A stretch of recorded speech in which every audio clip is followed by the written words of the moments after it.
The president of this country stands several times to address us, we citizens. Most times we don't understand what you say. But for benefit of that, I'm going to go ahead to ensure that this conversation is printed on all pages of newspaper, so that if the president cannot, I'll drop. Saying for the benefit of that, I'm going to ensure that this conversation is also printed in pages of newspaper, so that if the president cannot understand my words, you would be able to read clearly. Mr. President, you are the commander-in-chief of the Armed Forces of the Federal Republic of Nigeria, but you have failed to protect me and my family. You are the father of the nation. You have failed to show sympathy and emotions and concerns where necessary. The wife of the president is supposed to be the mother of the nation. She has failed woefully in showing us who and what the power of a mother is. This is not the Nigeria we want. We didn't understand when you were telling us, assure you, I assure you, I assure you. You assured us, we didn't know you assured us failure. We didn't know you assured us killing. We didn't know you assured us suffering. We didn't know you assured us insecurity. We didn't know you assured us a worse education and medical system. We didn't know you assured us the worst yet to happen, broad daylight in our own face. I clearly say that I am disappointed in my president because you have failed to lead as expected. Age, they say, is nothing but a number. You are not the oldest president in the world. The president of Malaysia is far older than the president of this country, whether right or wrong age. But the president of Malaysia does not run helter-skelter looking for medical attention in the name of family doctor. He has built his country. He has built his medical system. He has built insurance. He has built security and safety for his citizens, and he also benefits from it. The president of my country does not have an idea of the numbers of people that are being killed. The president of my country does not have an idea of the number of girls and children that are being kidnapped and raped on a daily basis. The president of my country does not understand the level of poverty an average man is living on. The president of my country does not understand what the exchange rate of this country has turned out to be. Yet you fly planes going from one country to another, giving assistance to other countries, when your own motherland is burning. Your own motherland was on a nosedive, but now it is completely gone. What do we have left? Nothing. No business is surviving, no business is thriving.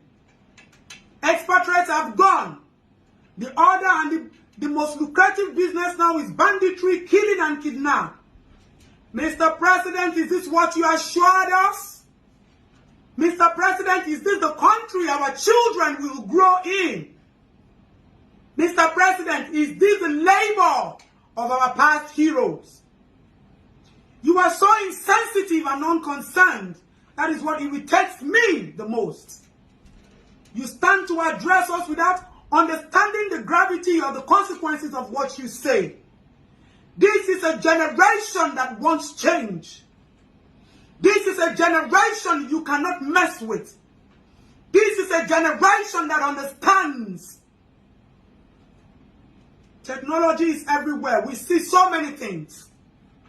Even if you are not capable, your level of education does not make you capable to do things that are expected of this country at this age and time. Why not hire people who have the capacity to do it? Why surround yourself with liars and greedy men who think about what they want to steal and what they want to go home with and the lies they want to tell you? You are a father. Do you take time to speak to your children? The medical system of this country has so failed that people die every day out of negligence of practitioners or lack of equipment. Yet we have people, we have looted funds that are being brought back into this country. We have Desiani's funds, we have Abacha's funds, we have Ibori's funds, We have so many funds. These monies are far more than what the president runs around to borrow. How do you intend to pay these debts? Nothing is functioning in this country. Mr. President, have you sold Nigeria? Let us know. An average citizen is dying in penury. You have so shamed us. Whether speeches have been written and given to you to read, or you write, you have shamed us locally and you have shamed us internationally, and we begin to ask ourselves, how did we get here? If this country is being controlled by political men, let us know. Because definitely, you are not the one in charge.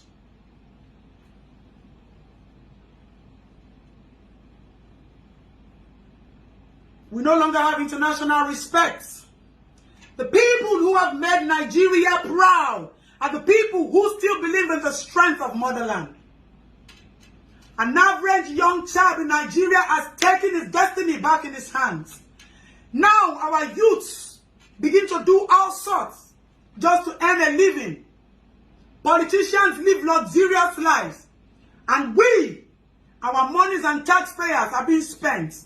We finance this country.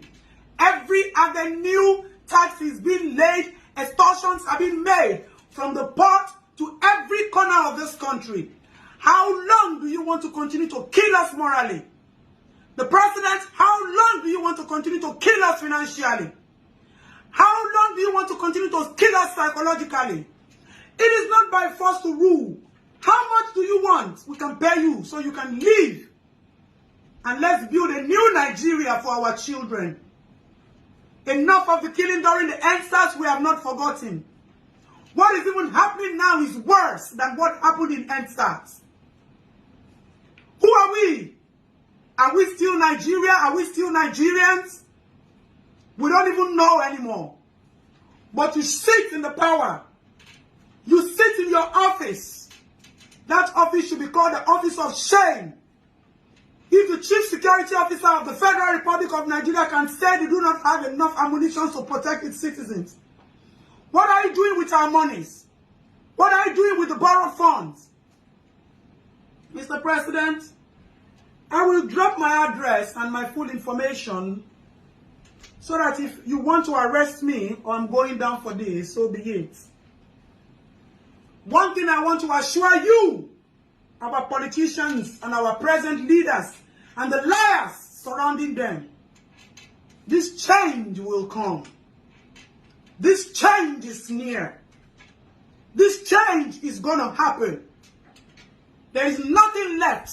You people have showed your level of cowardice. You have showed your level of wickedness. You have showed your level of insensitivity from head to toe. But we know what we want for Nigeria. We know what we hope for our motherland. The labor of our past heroes saved us. But nothing has been done from your own dispensation. Mr. President, as the father that rules my country, I am ashamed that this is where you have pushed us. And I pray that sooner than you people think, this change will come.